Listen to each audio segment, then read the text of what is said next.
2007 में इन्होंने एक ऐसा डिसीजन लिया जिसकी वजह से एनडीटीवी का बुरा टाइम चालू हो गया। अडानी ग्रुप एनडीटीवी को खरीदना क्यों चाहता है, क्या रीजन है कि ये जितने बड़े जाइंट्स हैं मीडिया इंडस्ट्री में क्यों घुसना चाहते हैं, इसके बारे में पता लगाया गया तो ये निकली मुकेश अंबानी की। अगर अडानी आके जबरदस्ती प्रो गवर्नमेंट बनाने की कोशिश भी करेगा तो उससे एनडीटीवी की ऑडियंस भक्त नहीं बन जाएगी। ऐसा नहीं था कि एनडीटीवी के फाउंडर्स को अचानक से झटका लगा इस बात का, ये चीज इनको 2009 से ही पता थी। स्टेज के ऊपर अंबानी के नाम के कसीदे पढ़े गए और ये सारी चीजें ऑनलाइन अभी भी अवेलेबल हैं। एनडीटीवी की असली ओनरशिप है किसके पास, यही रीजन था कि प्रणय और राधिका रॉय ने इस डील के बारे में किसी को नहीं बताया।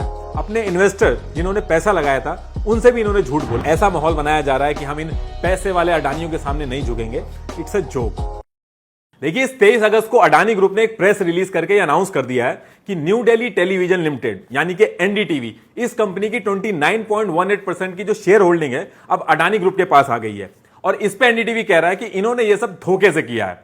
तो अब क्वेश्चन ये है कि अडानी ग्रुप ने ये जो स्टेटमेंट दिया है इसका मतलब क्या है, और क्या सच में ऐसा पॉसिबल है कि किसी कंपनी की मर्जी के बिना उसके शेयर्स कोई भी बड़ी कंपनी खरीद सकती है।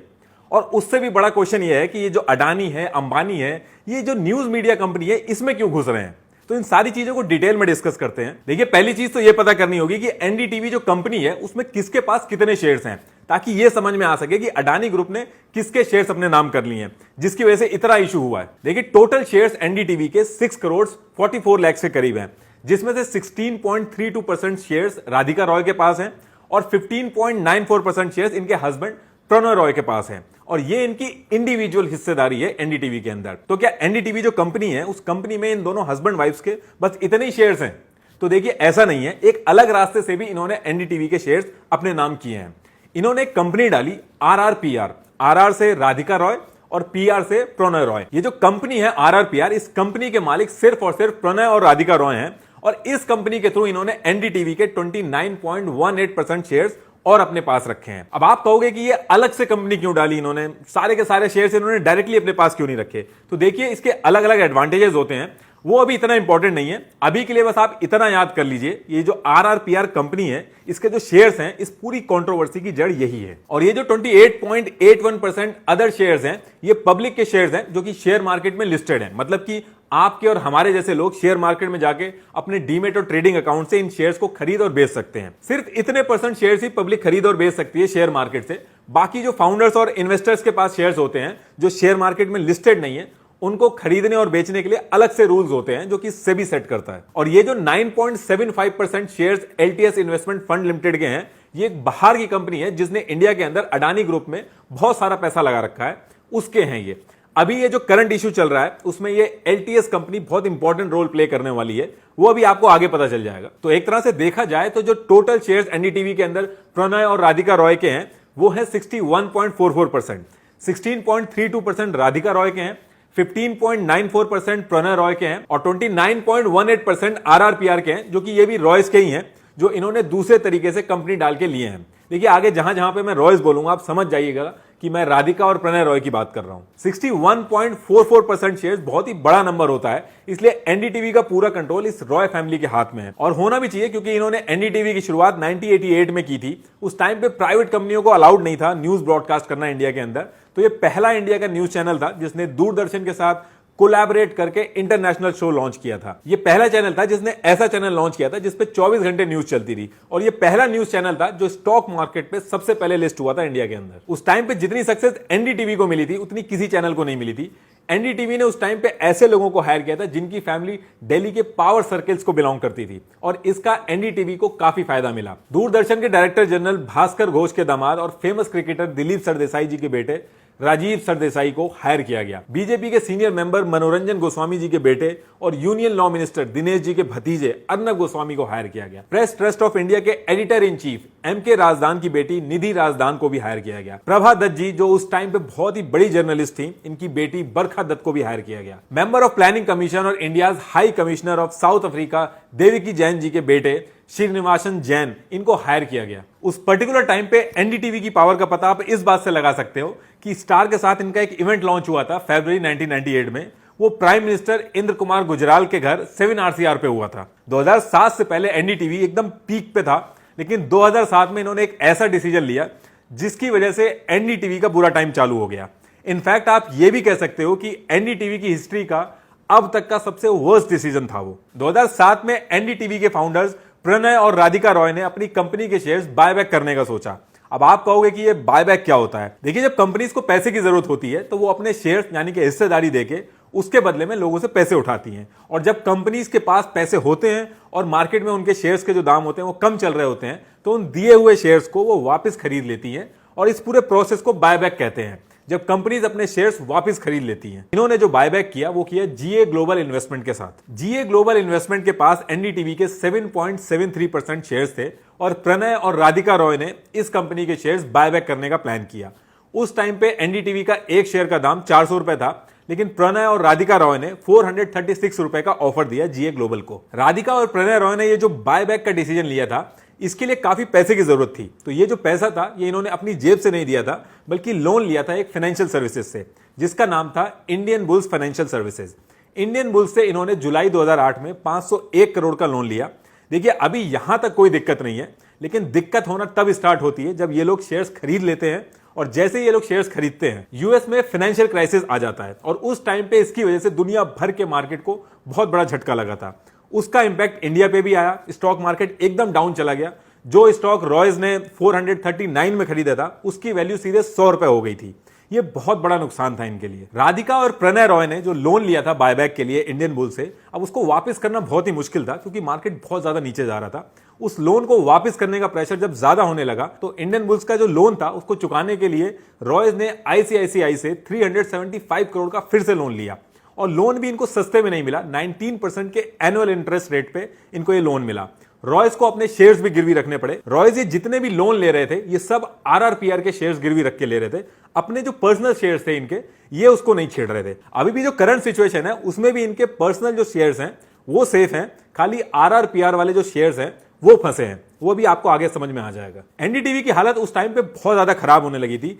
एनडीटीवी ने कई एंटरटेनमेंट चैनल भी स्टार्ट किए, कई एक्सपेरिमेंट भी किए प्रॉफिट बढ़ाने के लिए, लेकिन सारे लॉस में चले गए।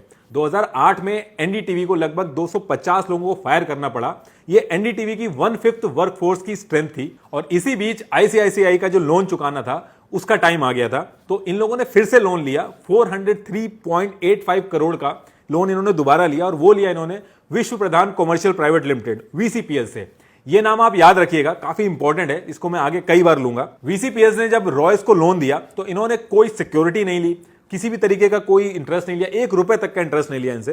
बस उसके बदले में वीसीपीएल ने रॉयस से यह कहा कि आपकी जो कंपनी है आरआरपीआर, जिसके पास एनडीटीवी के 29.18% शेयर्स हैं, इस कंपनी के 99.9% की इक्विटी वारंट्स आप हमें दे देना। अब आप कहोगे कि ये इक्विटी वारंट्स क्या होते हैं? देखिए, वारंट का मतलब यह हुआ कि ये जो शेयर्स हैं ये हम अभी नहीं ले रहे हैं, लेकिन आगे अगर जरूरत पड़ेगी तो ले सकते हैं, और इस प्रॉमिस के बदले में वारंट इशू कर दिया जाता है। शॉर्ट में अगर मैं आपको समझाऊं तो इतना समझ लीजिए कि वीसीपीएल ने एनडीटीवी के 29.18% शेयर्स गिरवी रख लिए थे, और ये जो वारंट इन्होंने लिया था इसके साथ साथ वीसीपीएल ने इसमें कुछ चीजें और ऐड कर दी थी।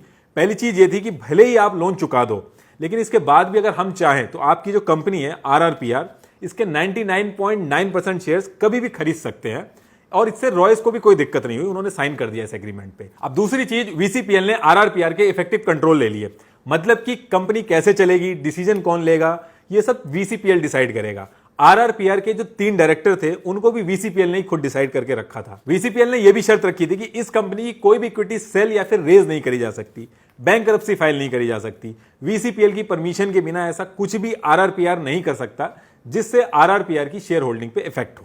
देखिए, 2009 में जब प्रणय और राधिका रॉय ने इस एग्रीमेंट पे साइन करा था, तो ये उसी दिन डिसाइड हो गया था कि आरआरपीआर को आगे चल के बिकना है, इसको कोई नहीं रोक सकता। और ये चीज खुद प्रणय और राधिका रॉय को भी पता थी।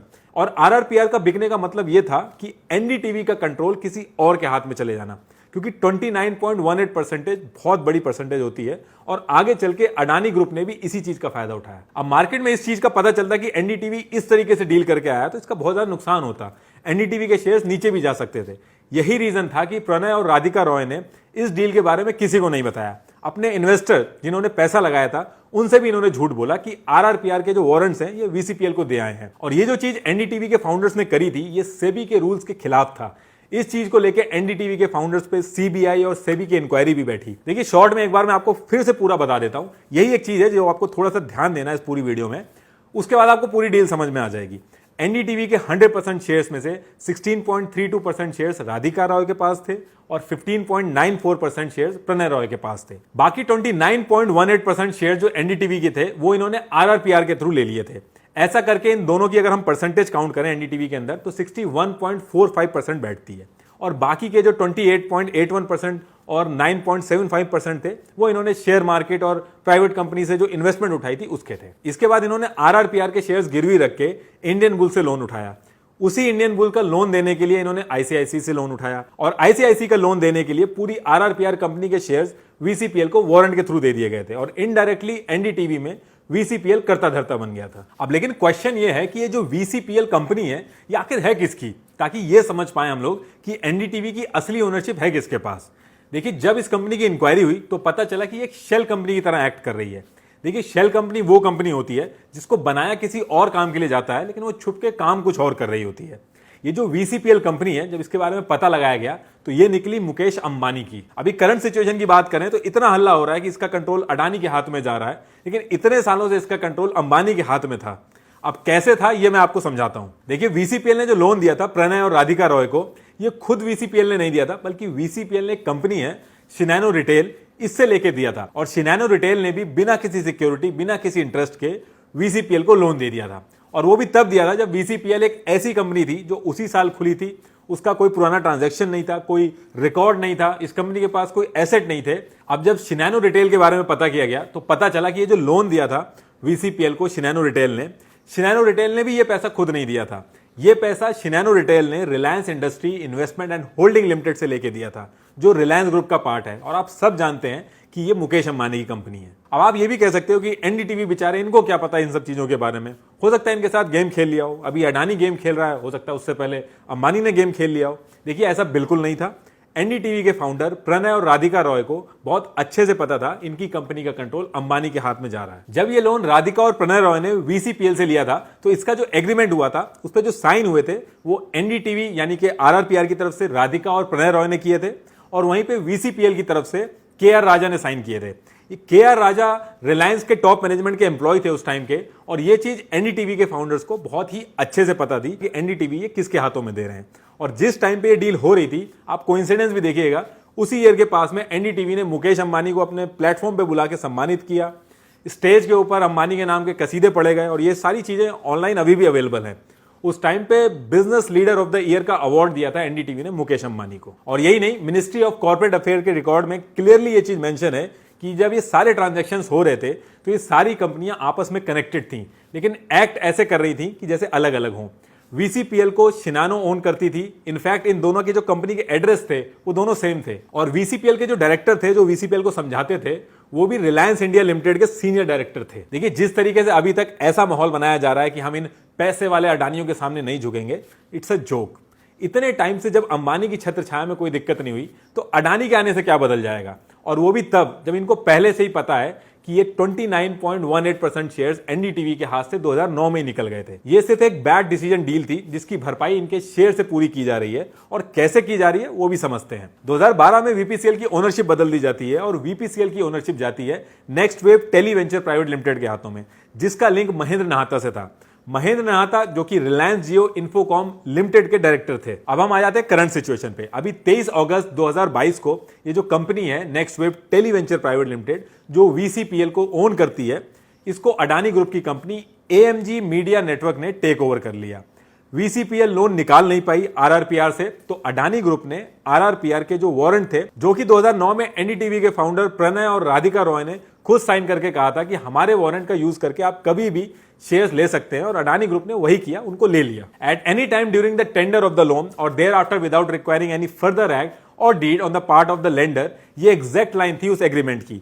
एनडीटीवी के फाउंडर्स ने खुद इस एग्रीमेंट पे साइन किया था, और इसी एग्रीमेंट में साफ साफ लिखा था कि not required any prior consent of NDTV and और इट्स प्रमोटर्स यानी कि फाउंडर्स। तो इसमें सेबी भी कुछ ज्यादा नहीं कर सकती। टीवी 18 के साथ भी सेम कंडीशन हुई थी। जब उन्होंने मुकेश अंबानी से उधार लिया था और जब वो नहीं पैसे दे पाए थे तो उनको अपनी कंपनी के शेयर्स भी ट्रांसफर करने पड़े थे। अगर आप इसको थोड़ा सा ध्यान से समझेंगे तो ये डील एक्चुअल में इनडायरेक्टली अंबानी और अडानी के बीच में हुई है। देखिए वारंट यूज करके अब एएमजी मीडिया नेटवर्क जो कि अडानी ग्रुप की कंपनी है वो एनडीटीवी के 29.16% शेयर्स की मालिक बन जाती है। अब अडानी ग्रुप के पास 29.16% शेयर्स तो हैं, लेकिन अभी भी प्रणय और राधिका रॉय के जो टोटल शेयर्स हैं वो अडानी से ज्यादा हैं, जो कि 32% है। लेकिन अगर ऐसा है तो रॉयस परेशान क्यों है? देखिए रॉयस की परेशानी का कारण दूसरा है। सेबी रेगुलेशन 2011 के तहत जब भी कोई कंपनी किसी कंपनी में 25% से ज्यादा शेयर्स लेती है, जैसे कि अडानी ग्रुप ने एनडीटीवी के शेयर्स लिए हैं 25% से ज्यादा, तो ऐसे केस में इनके पास एक ऑप्शन खुल जाता है जिसमें ये चाहें तो बाकी बचे हुए जितने भी शेयर होल्डर्स हैं उनको पैसा ऑफर करके उनसे शेयर्स खरीद सकते हैं और अपने शेयर्स को 50% से ज्यादा कर सकते हैं और उस कंपनी के ओनर बन सकते हैं। और लड़ाई इसी चीज की हो रही है कि अडानी और रॉयस में से ओनर कौन बनेगा। एनडीटीवी के फाउंडर्स की मेन दिक्कत यह नहीं कि अडानी ने इनके शेयर्स ले लिए हैं, इनके बारे में तो इनको पहले से ही पता था, 2009 में ही पता था कि किसी ना किसी के नाम तो ये कंपनी होनी है। इनकी मेन दिक्कत यह है कि अडानी ने अगर ऑफर देके 50% से ज्यादा शेयर्स ले लिए तो एनडीटीवी जो कंपनी रॉयस की है उसका कंट्रोल किसी और के पास चला जाएगा। अभी तक एनडीटीवी के सामने जो परेशानी आई थी वो पैसे की आई थी और काफी हद तक शेयर्स को इधर उधर करके इन्होंने संभाल भी लिया था, लेकिन इस बार बात एनडीटीवी की ओनरशिप पे आ गई है। और ऐसा नहीं है कि जो 50% से ज्यादा शेयर्स खरीदने का जो ऑप्शन है सिर्फ अडानी ग्रुप के पास ही है।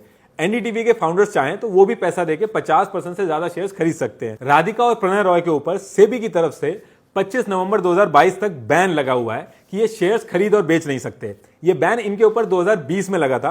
इनसाइडर ट्रेडिंग के आरोप लगे थे, इनके ऊपर इंक्वायरी हुई थी सेबी की तरफ से और इनको बैन लगा दिया गया था। अब इसको लेकर 25 अगस्त को रॉयस ने बॉम्बे स्टॉक एक्सचेंज और नेशनल स्टॉक एक्सचेंज को लेटर लिखा था कि ये टेक ओवर सही नहीं है, क्योंकि अडानी ग्रुप तो शेयर्स खरीद और बेच सकता है और हमारे ऊपर बैन लगा हुआ है, तो हम कैसे टेक ओवर रोक पाएंगे? ना तो हम शेयर्स खरीद सकते हैं और ना ही हम बेच सकते हैं। अब मान लीजिए सेबी इनकी बात मान भी लेती है और रोक देती है अडानी को, उसके बाद भी अडानी ग्रुप के पास एक एडवांटेज है। मैंने आपको शुरू में बताया था कि एनडीटीवी में जो एलटीएस इन्वेस्टमेंट फंड नाम की जो कंपनी है उसके पास एनडीटीवी के 9.75 शेयर्स हैं और ऐसे ही विकासा इंडिया ईआईएफ के पास एनडीटीवी के 4.42% शेयर्स हैं। ये दोनों इंडिया के बाहर की कंपनियां हैं और इनका पैसा इंडिया के अंदर अडानी ग्रुप में काफी ज्यादा लगा हुआ है। 95% चांसेस हैं कि ये एलटीएस इस ओपन ऑफर में अडानी को अपने शेयर्स बेच देगी और अगर ऐसा होता है तो अडानी ग्रुप के पास 43% टोटल शेयर्स हो जाएंगे और बाकी के शेयर्स अडानी मार्केट से उठा के 50% से ज्यादा के ओनर बन सकते हैं। फिलहाल तो अडानी ग्रुप ने एनडीटीवी के शेयर होल्डर्स को ऑफर दिया है, आप हमसे एक शेयर का दाम 294 रुपीज में ले लो और शेयर्स हमें दे दो, ताकि जो टोटल शेयर्स हैं अडानी ग्रुप के वो 55% से ऊपर हो जाएं। लेकिन जब से 294 रुपीज का अडानी ग्रुप ने शेयर होल्डर्स को ऑफर दिया है उसके बाद से शेयर मार्केट के अंदर एनडीटीवी के शेयर्स का दाम बढ़ता जा रहा है। मार्केट के अंदर न्यूज आते ही एनडीटीवी के शेयर्स लोग खरीदने लगे हैं और आज 30 अगस्त को इसका दाम 471 रुपीज के करीब पहुंच गया है। तो कोई भी अपना शेयर्स फिलहाल वाला जो अडानी का ऑफर है उसमें तो नहीं बेचेगा, लेकिन ऐसा बोला जा रहा है कि अडानी ग्रुप कुछ दिन वेट करेगा और फिर से अपने शेयर्स के दाम बढ़ाएगा। अब आप लोग एक चीज और सोच रहे होंगे कि अडानी ग्रुप एनडीटीवी को खरीदना क्यों चाहता है, क्या रीजन है कि ये जितने बड़े जाइंट्स हैं मीडिया इंडस्ट्री में क्यों घुसना चाहते हैं। रिलायंस भी नेटवर्क 18 के थ्रू कई न्यूज चैनल ओन करता है, अडानी भी शेयर्स खरीद रहा है न्यूज मीडिया कंपनी के। देखिए ये जो बड़े बड़े नाम है ये न्यूज एजेंसी में पैसा कमाने के लिए नहीं घुसते हैं। न्यूज मीडिया कंपनी एक तरह की पावर होती है जिसे बड़े बड़े ग्रुप नेगोशिएशन पावर की तरह यूज करते हैं जब अलग अलग गवर्नमेंट से डील करते हैं। अंबानी नेटवर्क 18 के थ्रू अलग अलग मीडिया कंपनी में घुस रहा है और इसको देख के अडानी ने भी एएमजी मीडिया नाम से कंपनी लास्ट ईयर खोल दी और इसका पर्पज ही यही था बनाने का कि मीडिया कंपनीज को एक्वायर करें और मीडिया बिजनेसेस में घुसें। इन्होंने द क्विंट नाम की वेबसाइट में भी शेयर्स खरीदे हैं करीब 49% के। देखिए जो कॉन्स्पिरेसी थ्योरी चलती है कि गवर्नमेंट ने कराया है अब सारे चैनल प्रो गवर्नमेंट हो जाएंगे, तो देखिए ऐसा मुझे लगता नहीं है। ये सिंपल एक बिजनेस की डील थी जिसकी वजह से उधार जो लिया था वो चुका नहीं पाए, तो उसकी वजह से शेयर्स ले लिए गए। बिजनेस पॉइंट ऑफ व्यू से भी अगर आप इसको देखोगे तो अडानी ग्रुप एनडीटीवी खरीद रहा है तो उसको बहुत अच्छे से पता है कि वो क्या खरीद रहा है। एनडीटीवी पे जो ऑडियंस है वो majority of them pro government नहीं है। अगर अडानी आके जबरदस्ती प्रो गवर्नमेंट बनाने की कोशिश भी करेगा तो उससे एनडीटीवी की ऑडियंस भक्त नहीं बन जाएगी, वो कहीं और चली जाएगी, चैनल छोड़ देगी और कोई और न्यूज देखेगी। तो जो कंपनी के शेयर्स खरीद रहा है वो भी ऐसा ब्लंडर नहीं करेगा, उसको भी नुकसान होगा।